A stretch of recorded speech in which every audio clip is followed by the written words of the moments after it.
Hello friends, आज मैं आपको आयुर्वेदिक एक्यूप्रेशर से जिन लोगों को सीकेडी की प्रॉब्लम आती है, यानी उनका जीएफआर बड़ा होता है। सीकेडी की मतलब होता है क्रोनिक किडनी डिजीज़। ये बहुत बाद में पता चलता है अगर अचानक कोई तरह का केएफटी कराया होता है, किडनी से रिलेटेड कोई टेस्ट कराया होता है, तब जाके पता चलता है। ये जनरली तो लोग कभी कभी यूरिक एसिड चेक करा लेते हैं या फिर क्रिएटिनिन चेक करा लेते हैं, मतलब इसके अलावा कुछ और उनका ध्यान नहीं जाता है। ये फिर जब ज़्यादा लेवल हो जाता है, अचानक से उनको यूरिन की इन्फेक्शन की प्रॉब्लम ज़्यादा बढ़ने लगती है, या किसी तरह का जब अल्ट्रासाउंड हो रहा होता है उसके बाद उन्हें लगता है कि हाँ किडनी में कुछ प्रॉब्लम आ रही है, कमर में ज़रूरत से ज़्यादा दर्द है, तब जाके लोग टेस्ट कराते हैं। तो ये अचानक ही लोगों को बाद में पता चलता है कि क्या प्रॉब्लम हो गई है। इसमें क्या होता है, सीकेडी में जो जीएफआर होता है, जीएफआर का मतलब होता है जो किडनी के फिल्ट्रेशन का टाइम होता है, तो वो अगर डिसबैलेंस होता है तो उसकी वजह से आपको ये प्रॉब्लम आने लगती है किडनी के रिलेटेड। तो जो ब्लड को फिल्टर करने का टाइम होता है वो 90 लेवल जो होता है सबसे अच्छा माना जाता है। जैसे जैसे ये डिक्रीज़ होने लगता है वो आपकी प्रॉब्लम ज़्यादा स्टेज पार करने लग जाती है, और अचानक से किसी को पता चलता है कि डायलिसिस शुरू हो गई है या किडनी ट्रांसप्लांट तक की प्रॉब्लम में आ जाते हैं। तो ये सब चीज़ों से बचने के लिए एक तो ये चीज़ का ध्यान रखिए कि आपको हर किसी को, एक एडल्ट पर्सन को जो होता है उनको 3 लीटर पानी पीना होता है, जो लोग ध्यान नहीं देते हैं, और खाने के साथ पानी नहीं पीना होता है। इस चीज़ का ध्यान रखिएगा। और ज़रूरत से ज़्यादा रिफाइंड्स की बनी हुई चीज़ें नहीं खाइएगा, ये भी ध्यान रखिए। और एक्सेस नमक नहीं लीजिएगा। खाने में तो नमक कम खा रहे हैं, मगर नमकीन चीज़ें ज़्यादा खा रहे हैं, दाल मोट खा रहे हैं या पैक्ड चीज़ें खा रहे हैं, तो उसमें भी अननेसेसरी सॉल्ट पड़ा होता है, जिसकी वजह से किडनी पे इफ़ेक्ट आने लगता है। या फिर ज़रूरत से ज़्यादा मीठा जब खाते हैं, जो चीनी वाली चीज़ें होती हैं, तब भी प्रॉब्लम आने लगती है। और जो हाई डोजेस ऑफ मेडिसिन होती है वो डायरेक्ट अफेक्ट करती है किडनी पे, क्योंकि बहुत लंबे टाइम से अगर कोई शुगर की मेडिसिन खा रहा है या बीपी की मेडिसिन खा रहा है, तो वो एक टाइम आता है कि आपके ब्लड में इन्फेक्शन बढ़ाते बढ़ाते किडनी पे लोड बढ़ने लग जाता है और किडनी की वर्किंग एफिशिएंसी डाउन हो जाती है। तो ये सब चीज़ें हो जाती हैं जिसकी वजह से आपकी किडनी रिलेटेड प्रॉब्लम आ जाती है। तो आज मैं सीकेडी के ट्रीटमेंट बताऊंगी। पहले उसके सिम्टम्स समझ लीजिए, किडनी में क्या क्या काम करता है। किडनी तो एक काम करता है ब्लड को फिल्टर करने का, दूसरा बॉडी से टॉक्सिन बाहर निकालने का, किसी भी तरह का टॉक्सिन आया होता है, और बॉडी में जो पानी का बैलेंस बनाने का काम भी किडनी करता है, और एल्कलाइन और एसिडिटी बॉडी के अलग अलग ऑर्गन, अलग अलग एरिया के हिसाब से जो बैलेंस करने का काम भी किडनी ही करता है। अगर किसी को बीपी हाई या बीपी लो ज़्यादा हो जाता है तो वो भी किडनी का ही एक पार्ट होता है, कि किडनी में किसी तरह की फंक्शन डिसबैलेंस हो रही है तो रिफ्लेक्ट कर रही है आपकी ब्लड प्रेशर पे। ठीक है फ्रेंड्स, और भी इसके सिम्टम्स हैं। और जो बोन्स को स्ट्रॉन्ग बनाने के लिए भी किडनी का ही रोल होता है, और बॉडी में कितना शुगर लेवल होना चाहिए वो भी किडनी ही बैलेंस करती है। अगर किडनी को सही से फंक्शन नहीं मिलता है तो लोगों को डायबिटीज़ शुरू हो जाती है, या फिर उसके अलावा बहुत सारी प्रॉब्लम होने लग जाती है, जो लोग ध्यान नहीं देते हैं। एक चीज़ ये ध्यान रखिए, अगर कम पानी पी रहे हैं तो आपका यूरिन का कलर भी डार्क आने लगता है, डार्क येलो, वहीं से इंडिकेशन मिलने लगता है कि आपकी प्रॉब्लम शुरू हो रही है। ठीक है, तो अलर्ट हो जाइए। अब इस चीज़ की ट्रीटमेंट के लिए मैं पॉइंट बताने जा रही हूँ। तो वो पॉइंट के लिए जो लगाने के लिए ज़रूरत होगी आपको डॉक्टर टेप की, पेपर टेप, किसी मेडिकल सर्जिकल की शॉप से ले लीजिएगा। 1/2 इंची का टेप है और स्किन फ्रेंडली टेप है, कोई और सा टेप नहीं यूज़ करिएगा। ठीक है फ्रेंड्स। और ड्यूल मैग्नेट की जो एक तरफ से वाइट एक तरफ से येलो होते हैं, टोन सीरियल का काम करते हैं, प्लस माइनस एनर्जी होती है नॉर्थ पोल और साउथ पोल। ये ड्यूल मैग्नेट ह्यूमन बॉडी के एक्यूप्रेशर के पॉइंट के अकॉर्डिंग ही बनाए गए हैं। इसमें पावर उतनी दी गई है जो बॉडी के अकॉर्डिंग चाहिए, कोई और सी मैग्नेट नहीं यूज़ करिएगा। अब जिनके पास ड्यूल मैग्नेट नहीं है वो लोग मेथी दाना ले लीजिए। मेथी दाना हर घर में आसानी से मिल जाएगा, और मेथी दाना नेचुरल मैग्नेट का काम करता है।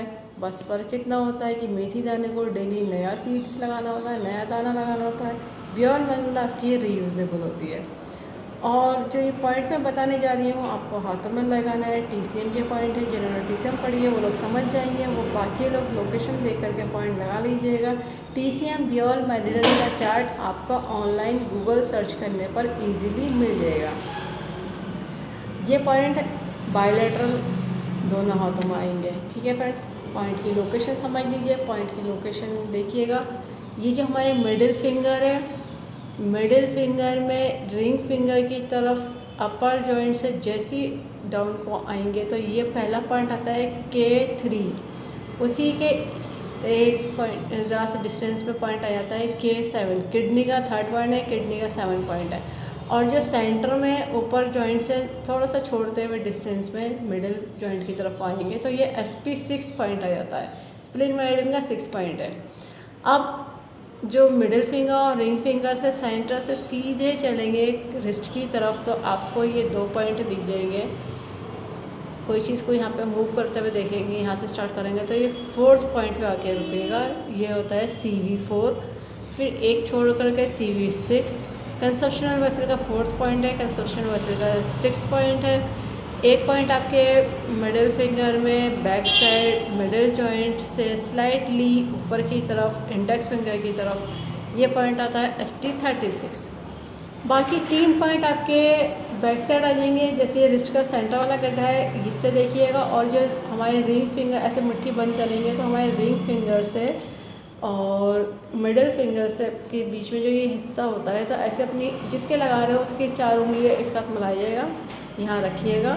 जैसे ये वाला गड्ढा यहाँ दिख रहा है तो यहाँ पे देखिएगा सीधे आपकी इसी जगह पे आके रुकेगी आपकी जो 4th नंबर की फिंगर आएगी। तो ये पॉइंट स्टार्टिंग का होता है, इसे बोलते हैं GV4। गवर्निंग वेसल का 4 पॉइंट है। ऐसे अंगूठा खोलेंगे तो देखिएगा सीधी लाइन आपकी यहाँ पे अंगूठे की हड्डी से मैच करेगी। फिर इसके बाद आ जाता है UB23। फिर यह आ जाता है UB47। तो ये टोटल पॉइंटों को टोन करना है। टोन करने का तरीका ये रहेगा कि आपकी प्योर मैग्नेट पेपर टिप में से वाइट दिखनी चाहिए, इसका अपोजिट कलर येलो हो जाएगा। जहाँ पे आपको जैसा सही लगे अलग अलग पेपर टिप में एक एक मैग्नेट लगा सकते हैं। जहाँ पे 2 पास में तो 2 एक साथ भी रख सकते हैं इस तरह से।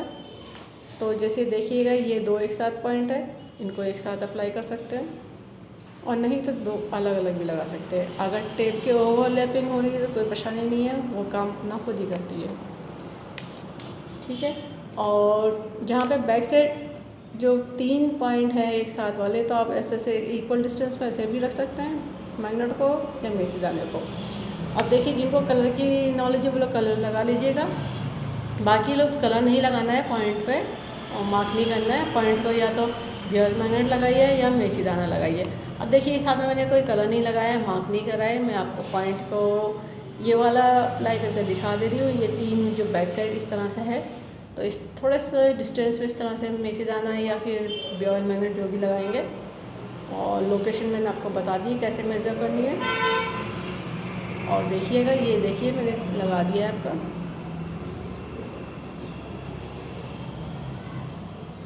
ये देखिए, और जब मेथी दाना पहली बार लगाते हैं तो इसको इस तरह से सारे पॉइंटों को 5-5 बार प्रेशराइज कर दिया जाता है। जब भी टाइम मिले इसे प्रेशराइज कर दीजिएगा मेथी दाने को। बियर मैग्नेट को प्रेशराइज नहीं करा जाता, इस चीज़ का ध्यान रखिएगा। और पानी अच्छे से पीजिएगा, 3 लीटर तो पीना ही होता है। और जो डायलिसिस वाले हैं उनको तो धीरे धीरे बढ़ाइएगा, वो एकदम से नहीं बढ़ा सकते क्योंकि वो डॉक्टर के अंडर ऑब्जर्वेशन होते हैं। और खाने से पानी नहीं पीना है। जो भी खाना खाना है घी मस्टर्ड ऑयल मक्खन में खाइए, रिफाइंड ऑयल खाने से बचिएगा। इस वीडियो को ज़्यादा से ज़्यादा शेयर करिए, सब्सक्राइब करिए, लाइक करिए ताकि लोगों को पता चल जाए कि आयुर्वेदिक के पीछे सभी तरह के डिजीज़ को ट्रीट करते हैं, क्योर करते हैं, कंट्रोल कर देते हैं, रूट कॉज ठीक करते हैं। फ्यूचर में दोबारा कभी डिजीज़ नहीं होती है अगर आपकी लाइफ स्टाइल ठीक होती है। और बेल आइकन ज़रूर प्रेस कर दीजिएगा ताकि जैसी वीडियो अपलोड होगा आपको लेटेस्ट नोटिफिकेशन मिल जाएगा, ठीक है फ्रेंड्स। और जो भी रिपोर्ट में आया होगा उसके अकॉर्डिंग सेपरेट और पॉइंट ऐड ऑन करे जाते हैं, वो डायग्नोस करने के बाद ही डिसाइड करा जाता है। ये ओनली फॉर इमरजेंसी के हिसाब से आपको एक पॉइंट बता दिए ताकि आप ये लगा करके अपनी प्रॉब्लम को ठीक कर सकें। और ये कम से कम इस ट्रीटमेंट को जिनको CKD की प्रॉब्लम ज़्यादा हो गई है, जिनका GFR डिस्टर्ब हो गया है, तो उनको 3 से 6 महीने भी लग जाते हैं। कभी कभी बॉडी सही काम करती है तो 1 महीने में ठीक हो जाता है। ठीक है फ्रेंड्स, थैंक यू।